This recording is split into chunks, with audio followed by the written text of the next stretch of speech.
Michael Lambert here, and yesterday I was hanging out by the waterfalls up in the mountains, and it got me thinking about quantum physics, strangely enough. So, let's get going with this. So, simply put, quantum physics says that all probabilities are possible until observed, which means everything is going on right now until we observe it. And us as humans, we only see in three colors, we have a very limited line of hearing, and even on a molecular level, most things are just, we will never be able to, it'll never be tangible pretty much. So, the split slit experiment. It's basically with lasers are shot at the wall, just randomly, at a quantum level. And observed from this, the laser dots go into these clusters. And what this represents, and rest in peace Stephen Hawking, he was a firm believer in this, that represents the multiverse. The outsides of these clusters is where the Mandela effect comes into play. And to be honest with you guys, this is an unfinished thought. But as I was sitting there looking at the waterfalls, thinking about everything, I was thinking about Einstein and how he used to gaze out the window at the clock tower and watch the rays of light go by. He used to imagine that he'd be riding these rays of light as the clock hands would appear to come to a complete stop. And I found myself just gazing out the window, gazing out in nature, doing the same thing pretty much. So, I've been having a lot of weird dreams lately, and my perspective of the universe is the universe itself is God, and us all together, we are a collective consciousness. I don't believe in any form of religion out there. I believe the entire experience itself is God. So, I was out there just thinking about all this stuff. Things at a quantum level, things at a macro level, or a cosmic level, pretty much. And it really got me thinking that I've been having a lot of weird dreams, and it got me thinking that would be some form of being able to connect to other realms out there, pretty much. As crazy as it sounds, and I don't necessarily want to call it a spiritual realm, because that sounds too anime to me. So let's just go with the collective consciousness, and being in touch with all that stuff. And unfortunately, it wouldn't be a time machine, it would have to be some form of wormhole machine to tap into any other reality that is out there. But even at a quantum level, it does say that everything happened, everything is going on until we observe it, and what we observe ourselves is our current reality.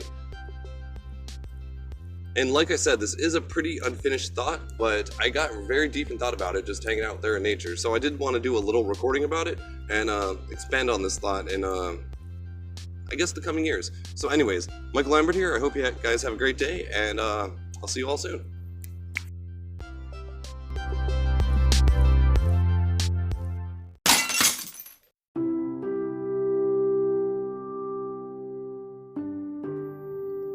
Okay guys, Michael Lambert here, and tonight I am going to talk about college.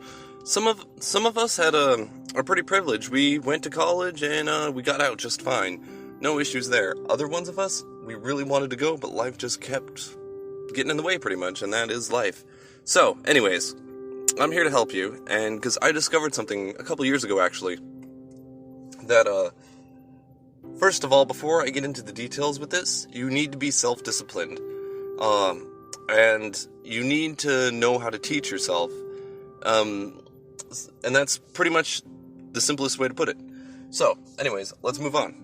A couple years ago, I discovered that you could actually go get your college degree without ever going to college. And how is that so? Okay. So, basically, the best way I could put it, you can basically get a GED for college like some did. I didn't do it, just for the record, but you can basically get a GED for college, like in high school, except it's not an overall GED, it's per class. So, anyways, you can go into, not every college, but I will leave links below of some places you can go. You can do some online, you can go do some in person, but basically, all you have to do is go get your exam. Go take the exam, and then maybe sometimes the midterm as well. On average, the cost I found per class is $250.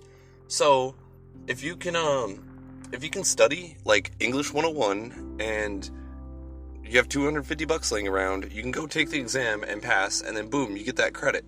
And then English 102 or so on and so forth through all your classes. And if you're good enough at it and you're self-disciplined enough to do it, you could go study calculus and do it that way as well. But when you get to those harder classes, does get more difficult, so keep that in mind. But for almost anybody, your basic classes should be easy enough. On one hand, I did some reading on this. Some future employers look down upon it.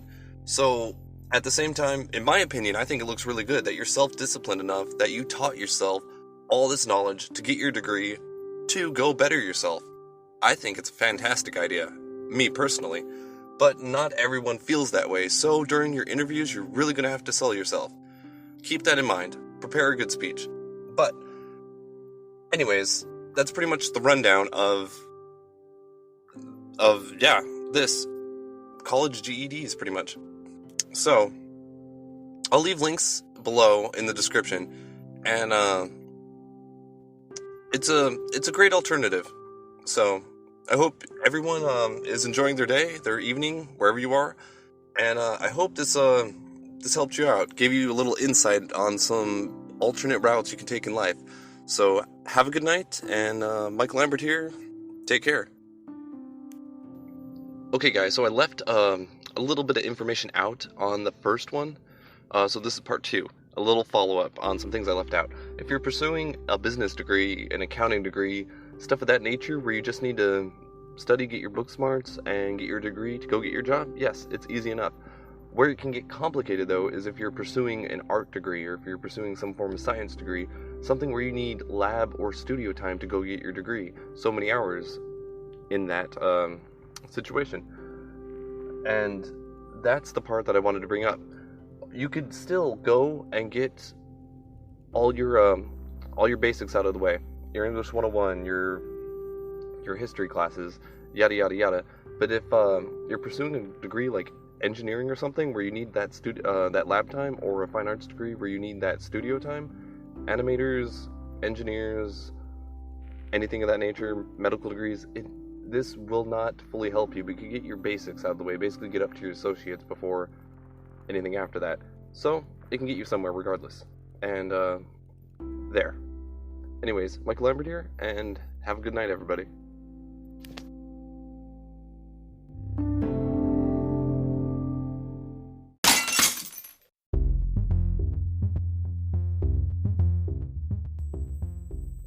Okay guys, Michael Lambert here, and today I'm going to talk to you about some ideas and maybe suggestions on traveling. But first, I'm going to start with a little story, if you want to rough it out. 10 years ago, I met this guy. His name was Jeremy. I met him back in my home area in the 303, I guess, over on the Lakewood side, over by Wadsworth and Colfax. If you guys know where that's at, there's a Walmart. And this guy, Jeremy, he walked up to me and he was like, "Hey, I'm trying to sell some magazines." I was like, "Cool." First of all, I don't know how he got the magazine thing. But yeah, he had his little hustle going on, and I was talking to him for a bit. And I ended up writing a paper about him in when I went to RAMCAD, Rocky Mountain College of Art and Design, in philosophy class. And he amazed me because I'm actually currently out here in Seattle, and this is where he's from. Wish I kept in contact with him. But he made it out to Denver just from a Greyhound, and literally he took a backpack, a change of clothes, a toothbrush, and his guitar, and he hustled his way, just playing tunes, and grabbed a Greyhound and just traveled around. And I was like, "Oh, dude, that's so cool." And hence the paper. So if you want to rough it out, you could do it like that. You just gotta have, for lack of better words, the balls to do it. But anyways, throughout the years, I've discovered there's a lot of ways. If you go over to my independent contractor video, I'll link to it at the bottom, and I'll do a little annotation for that. You can do that as well. But anyways, I've learned there's quite a few methods of to be able to travel out there. I chose to do trucking because, shoot, it's just an endless road trip. But you got to go to school for that. It's not that long. That's kind of a hassle. So, anyways, let's say out here in Seattle, it's kind of expensive. What I'm about to say, it's $40 a night. But if you go out to like Louisiana and Vegas, hostels. Hostel World is an app, and there's other ways. You can just Google hostels in your area. Hostels are like dorm settings where it could be like $10, $11 a night in some of the cheapest areas of the country. So if you feel like getting up, it's not that expensive. You could just leave with like $300 and go there and live. So if you feel like doing it like that, that's one That's one method, but it's just dorm housing, so you're gonna have 2 to 3 roommates. So, well, yeah, there's that. But that's not a bad idea, because if you combine it with independent contracting, like Postmates, some of the other ones, you have to, like Uber, for example, it takes a second for your stuff to transfer over, so it's not so smooth. But Postmates, for example, I could drive down to Portland and work, and then I could drive down to San Francisco and work, and then, anywhere, any major city. I can work in like 50 cities easily, and then just grab a hostel for like $10 a night. A little bit more, $15 a night. Like I said, Seattle's expensive, so it's $40 a night out here. But anyways, if you feel like traveling, there's quite a bit of method. And first, one I've looked into, it's a little harder to get into. You gotta apply like 6 months ahead of time, and you have to be pretty clean, hygienically, and your background has to be pretty clean as well. But you could go be I can't even think of I want to say a steward, but like a flight attendant. There we go. You can go be a flight attendant, and then that's an easy method to travel. So, let's say you want to go overseas, and you want to work. Okay, well, you can Google around for different jobs and stuff, and I'll leave all the links I can in the description below. But, let's say you want to go over to Korea, or China or something. One of those places do require a degree, the other place doesn't. But if you get your TEFL certificate, that lets you teach English as a foreign language. That's what TEFL is, teaching English foreign language over there. And you can just go over there and teach English, so there's that method if you want to internationally travel. You could also go apply to work on farms over there, and it's dorm, room and board, basically, where your meals are paid for, you get free housing, you just gotta work. We also have that over here in America, like in Wyoming, for example. There's ranches that you can go apply for, and you don't make a lot of money because it's all paid for inside, like with your food and just living expenses. Out in Cali, there's a monk temple in a valley about 2 hours east. I can't think of the name of it, but I'll add all those in the link below. But there's a monk temple that it's room and board and stuff that you can go live at, work, and you get free time and yada yada yada. But in that case, you can't even smoke cigarettes. You have to be a very clean person to go do that one. Anyways, what about something a little bit more easier? So, have you guys ever heard of Labor Ready, which is now People Ready, or Command Center, any of those labor board places? You can, once you sign up and get going with them, you can easily travel to another city, combine it with hostels, and what do you know? It's like, I feel like going out to Louisiana or something. Okay, well, it's like $11 a night, $15 a night, and you'll make at least $50 a day, so there's those options as well.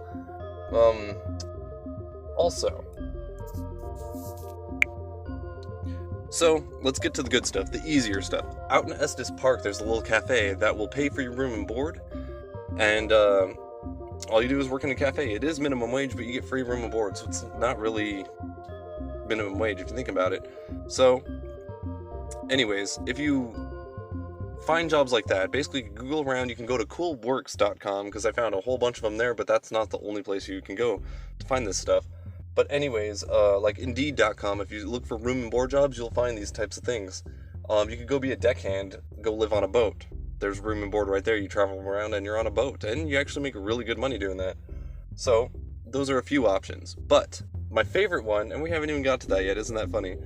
But, let's see here. Let me gather my thoughts 1 second, guys. And, okay. So, I went to Alaska. They flew me out there. It was cool. We worked pretty hard. It was a lot of hours. But anyways, it was a free room and board, basically as much food as you can eat during eating hours, pretty much. So companies like that, the seafood industry, Peter Pan, Trident, so on and so forth, you go apply and work for any of those.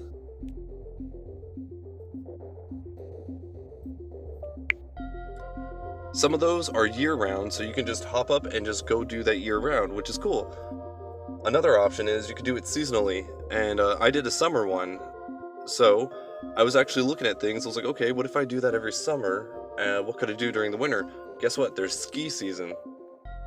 So, I mean, like, Pennsylvania, Washington, California, Colorado, any place where there's ski lodges, you can go find a job where it's room and board. Some of these places, even Wyoming for example, but some of these places you do have to drive yourself out there. Some of them will fly you out there. So, if you look around at all your resorts, all your lodges, and just think about seasons and just these places where,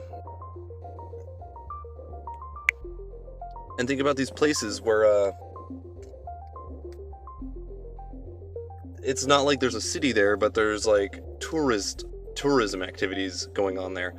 You could, if you think about it like that, like, for the summer, I mean, you go be a rancher. Not exactly a rancher, you might be doing maintenance, or gardening, or hotel stuff, you know? There's even transportation, shuttles, like, especially in the ski lodges, it's like from the hotel to the ski ramps, pretty much. So, I'm gonna leave as many links to this stuff as possible below, and hopefully this, I guess it's just a thought process, can help you. So, during the winter, ski season, whatnot, if you feel like traveling, boom, go do that. During the summer, you could go work on a ranch, and there's year-round stuff, there's all sorts of things out there. So, any of you guys that are just at home right now, you're just working retail, you're up at the mall, like, cool, the mall, but I want to go do something, there's options. And I suggest everyone goes and do it. So hopefully this video gave everybody some insight, and I hope you guys get to see the world, because it's beautiful out here. Tonight, I got to just enjoy the Seattle skyline, and it was beautiful. So, yeah. Oh, before I go, cruise ships. It doesn't pay a lot. Often they pay, their staff is from overseas. So, from their perspective, it's like, oh, we're making a lot of money, but us as Americans, it's like $4 an hour or something, so you won't make that much, but the experience is worth it. So there's also those options as well. Like Princess Cruise Lines is one of them. Anyways, guys, yeah, so I hope you enjoy. Hopefully there was some insight. I actually did not have my thoughts together when I started talking about this. I apologize. Michael Lambert here, and until next time, thank you.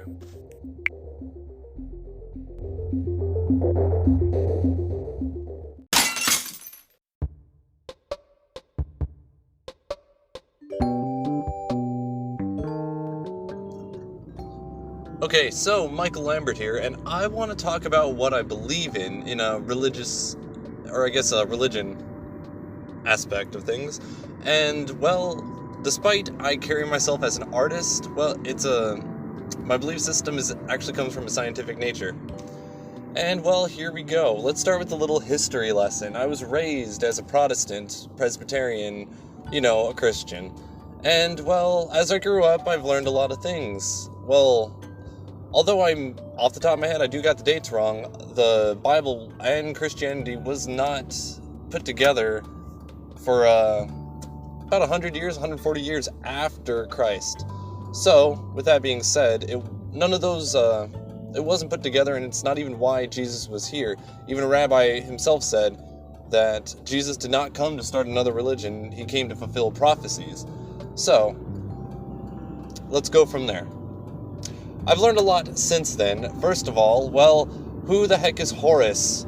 He died and rose again in 3 days. He was born of the Virgin Mary, which is all based off the constellation Virgo. And we can go more in depth, but the similarities are pretty endless. And if you actually look at it, Christianity was plagiarized, and it was put into place for political power. Way back, of course, and that's where the Roman Catholic Church came from. So, basically what I'm getting at is I do not believe in religion, but don't take that the wrong way, because I did not say that I do not believe in God. I just believe I don't believe in all the nonsense put here on Earth, because most of it is man-made. And, some of the things in the Bible never made any sense, and, well, I don't have a Bible for reference in front of me, but I'll leave some verses in the description below. So, back in the old days, and I guess it doesn't apply anymore because Jesus came and died for our sins, but if your daughter was raped, you owe the rapist your daughter. It makes no sense. And there's a lot of things like that. And, Another one, a bunch of kids were making fun of a man because he was bald. The kids were being kids, they're acting like a good time, but that made God mad. So he sicked a bear to eat these poor kids. Just terrible. I mean, there is some powerful and motivating stories in the Bible, but to me, they are just stories, myths, and, well, as an artist, it's kind of funny, I don't believe in that stuff. So, what do I believe in? I studied a lot of things, and of course, well, we really don't know that much. We know, quote-unquote, 3% of everything, so we know nothing, really. But with what we do know, like Andromeda, how big the universe is, how it's expanding, and it might be contracting as well, and what we know down to the quantum level.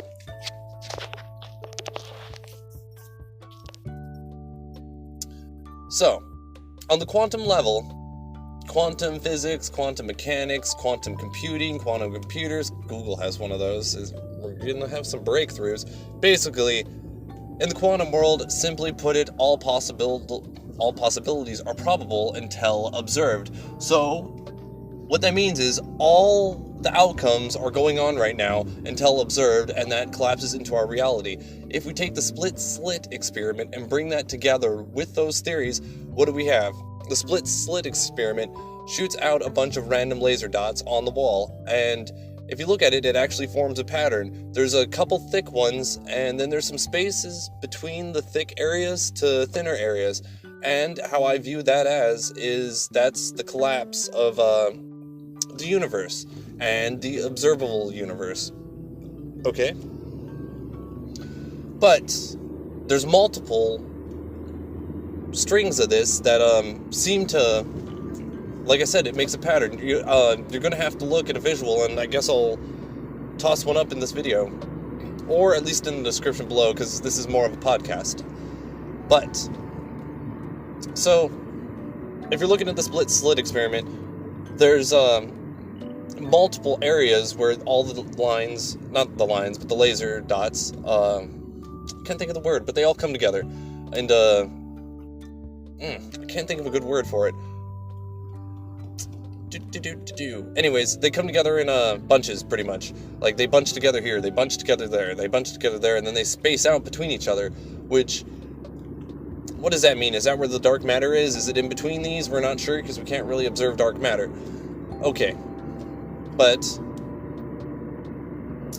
anyways, what I'm getting at is that makes me believe in the multiverse. If all of this is possible, and it's going on until observed, and that's when it's observed, that's the universe collapsing on itself and what we know as reality. And to explain all those weird phenomena we see out there, sometimes it's like wormholes and time warps, and we're like not sure. Like, some stories out there are pretty believable. It's like, hey, I just saw this, I'm gonna just pull something random, this isn't a true story, but it's like, hey, just saw that horse coach with JFK in it. It's really weird. It looked exactly like that photograph. Like, a lot of weird stuff out there. My favorite one, though, is from South Africa, when their president died, and everyone thought the president died, and they remember him dying, but what do you know, 20 years later, he's still there, and that actually never happened. But how come an entire society remembers that? And the Bernstein Bears, so on and so forth. So down to the molecular level, what it explains to me is, everything is going on right now. Everything. Every possibility is going on. And there might not be gravity, there might not be sound waves, there might not be something over there. Technically, everything is waves, and I do believe a bit in the string theory. Light waves, sound waves, X-rays, everything we know and see is just a vibration. So, consciousness, that's a little bit different, because it's not a tangible thing, unlike these other things. I mean, light, you can't exactly touch, but we know it's there. It's light waves. We've studied this. Okay. So, this is how I view life. We are all God. I'm not God, you're not God. I'm not saying we're above or below each other. I'm saying that tree over there is God, just the same as you're God, and I'm God. And what does that exactly mean? It means that God is all of us. It is the universe itself. We are stardust. We are all come from the same exact being, pretty much, from the very beginning. And as time goes on, humans won't exist anymore. Eventually the universe will run out of energy and die once all those vibrations come to a complete halt. It's just a giant instrument. That's what the universe is, and it's God experiencing itself within itself. Over there, God wanted to be a pretty flower. Over there, God, for some reason, wanted to be Charles Manson. And over there, he wanted to be Donald Trump. And guess what? If you're listening to this, you're probably actually more decent than those people. And God wanted to be you listening to this today. And he wanted to listen to himself because it's coming out of me. And that is how I view the universe, a collective consciousness. And that pretty much is it.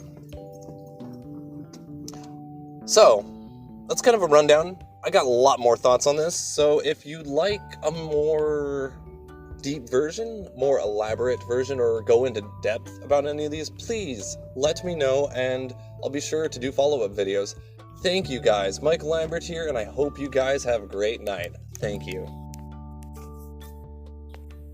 Oh yeah, and before I go, please do not forget to hit subscribe, hit the bell button so you know when I upload a new video, hit let's see, I did say like, so did I say subscribe? Subscribe now. Anyways, guys, tell your friends, have a great day.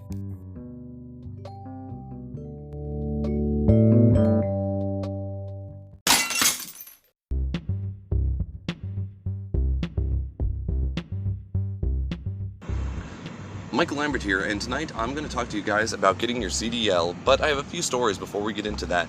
I remember on my very first day when I went to trucking school, the teacher said, even if you waited until you were 30, you would still be ahead of all your friends, and I can vouch that is a fact. So, anyways, let me go through a few stories. So, trucking, you can literally just hang out in your underwear all day if you want, and if you're over the road, not local, well, guess what? You don't have to pay any bills so it's really good if you're a single guy, and I highly recommend everyone get into it.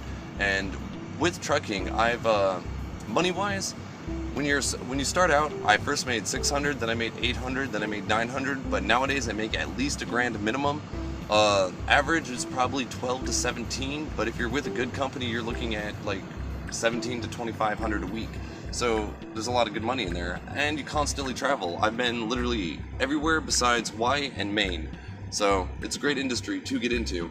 Throughout the years, I've been to Hollywood, and I always love telling that story, but in the past week, I spent a night in Chicago, I spent a night in Philadelphia, a night in Milwaukee, a night in Pittsburgh, and now I'm going back to Seattle, while I also got to go to Yellowstone and Glacier National Park. So, anyways, let's move on to the next part.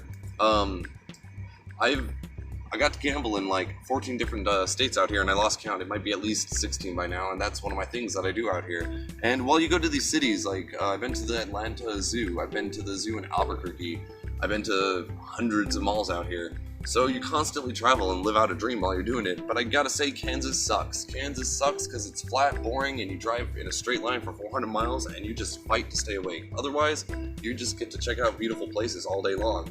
Rivers, reservoirs, mountains, forests, everything and anything and everything, let's say that right. So, anyways, the trucking industry, it's really easy. Basically, make sure there's no recent DUIs, because sometimes that could be 7 years before you can even get into the industry. No reckless driving, because most companies, first you gotta get on board with the starter companies, and they're strict enough. So, no reckless driving within, I'd like to say 3 years, and most things get cut off at 3 years, but hey, anyways. And make sure there's not a load of speeding tickets and all that jazz. So, if you do have issues with your license, you just can't get on board, but consider it for the future. And there's good money in it. And this class is only 3 weeks long. And anyways, so it's really easy pretty much. You go to class for 3 weeks, you basically live at the school unless you do like a weekend course because you're still trying to take care of stuff at home, but it's good if you got some family or friends that can just help you, like, hey. But anyways, like, room and board was $150 for me, and then I had to have a few dollars like saved up for the food. But then once I got on board, it was good to go.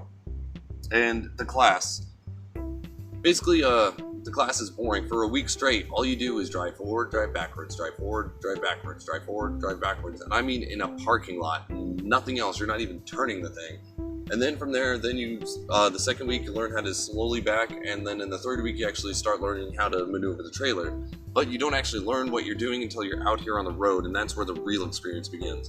So, anyways, I do highly recommend everyone getting their CDL Class A, and because it will set your life free. If you feel like you're stuck in retail, if you feel like you're just in a rut, and anything, hop on board. The one thing I do gotta warn you guys about is if you are in a relationship, make sure you trust the person, because within the first 3 weeks, I guarantee you're gonna quit if you have trust issues, because you're gonna be on the road by yourself thinking about it, like, hey, I wonder if Janet's sleeping with Steve or something. So it's like, most people drop out instantly as they get on the road. Me, fortunately, I had a lonely life before I even got into it, so it was nothing to me. It was actually a blessing. It was like, oh, now it's raining money and free travel and all this fun stuff. So, anyways, get your CDL, because it can set you free. Anyways, guys, Michael Lambert, and have a good night.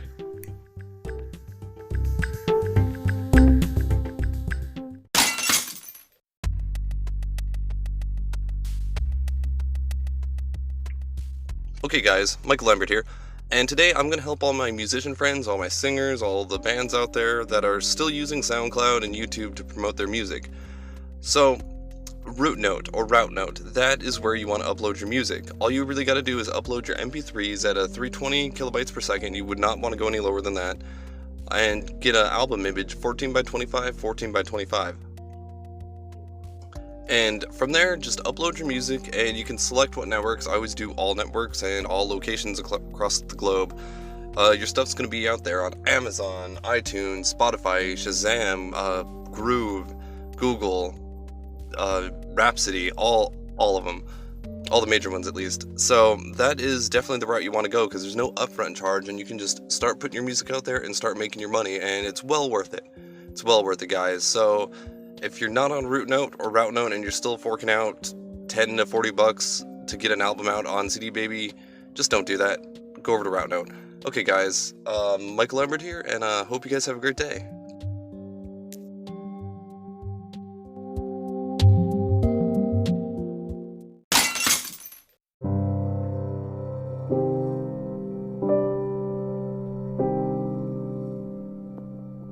Hey guys, Michael Lambert here, and today I'm going to talk to you about self-publishing. So there's many outlets out there that will try to convince you, like, hey, go through us, we'll get your book out there. For example, Amazon CreateSpace. Well, do not go that route. The one I'm going to direct you guys at is called Ingram Spark. I'll leave a link below. Just a brief history. Lightning Source is the one that you used to want to go to, but they got bought out by Ingram Spark. And after you write your book, you have to get your file formats correct. You got to convert it to a certain kind of PDF. You got to double check all your images, make sure everything's good, clean, yada yada yada. The whole editorial process, basically. But anyways, the reason you want to go with Ingram Spark is because they have connections with all the major book outlets. So once your book is approved and ready to go, you could, for example, you can walk into Barnes & Noble and just tell them to look up your book in their system, and boom, it is there. You do have to buy your ISBN, which is your barcode, which is basically the serial number for your book. And you gotta buy that. You gotta. By the time you listen to this, the price, besides the ISBN, might change to go through their system, but it is or was $50. So it's not that much. You're looking at under $200 to publish your book, a little over $100. And if you order a whole bunch of your books, the $50 gets waived, and you just pay for your books. Not even the profit side, just the production side of it. So you'll get a handful of books, pretty much, for under 200 books that you can pass around and give a little boost. So, with your book being put onto that network, you can walk into any Barnes & Noble in the nation, and your book is in their system. They can order it for you. You can tell your friends, hey, just put it on Barnes & Noble, read my book. And it's not just Barnes & Noble. They have connections with over 100,000 retailers worldwide. So your book is going to be all over the place, or at least available all over the place. After you go through that, you do have to do some self-promotion, self-marketing, because your book isn't automatically put on the Barnes & Noble shelf. You got to go into each Barnes & Noble individually and talk to their manager, talk to them, be like, hey, I got this book, and it's good if you actually order some of your book beforehand so you can show it to them. Let them know, hey, I got this book. Will you guys please give it a trial run? Sell it yourself like it's an interview, and be like, hey, order 5 of them, and just toss it on yourself, see how it goes. So, and more than likely, they'll give it a chance, because there's no profit loss to Barnes & Noble, because going with Ingram Spark, they can return the book unless you say no while signing up your book, and you're going to want to offer it as refundable so you can do this. They'll order 5 of your books, give it a test run,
name is Bambi.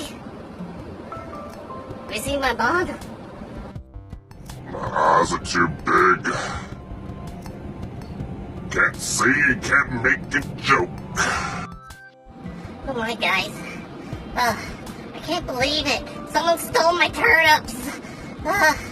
It's gonna make a salad tonight with zucchini.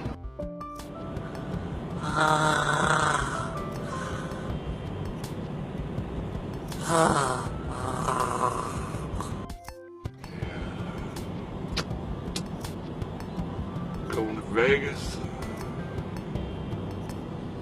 Gonna make some money.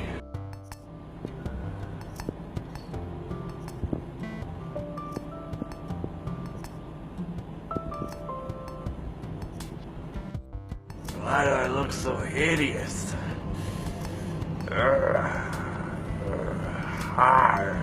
Guys, have you seen my turnips?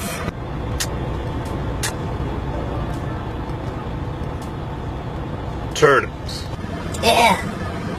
The turnips. Have you seen them? Lost them. Terry's turnips isn't going to do so well. Terry's turnips. I see no turnips, man. This is terrible. Terry's turnips is gonna go bad and I'm gonna lose the festival. The festival. Oh, this is so rich. Oh, no turnips. Who cares about some turnips? I put a curse on your turnips. Oh, ho, ho, ho, ho.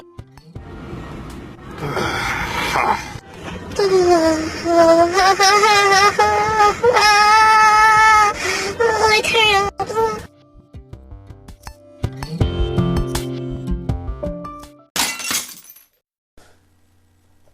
Oh, are we You recording? can't see me. Oh, there we go. I can see you. Oh, my belly. What the? I'm like part of the robot. It's like, it's Ruby. That's what she said.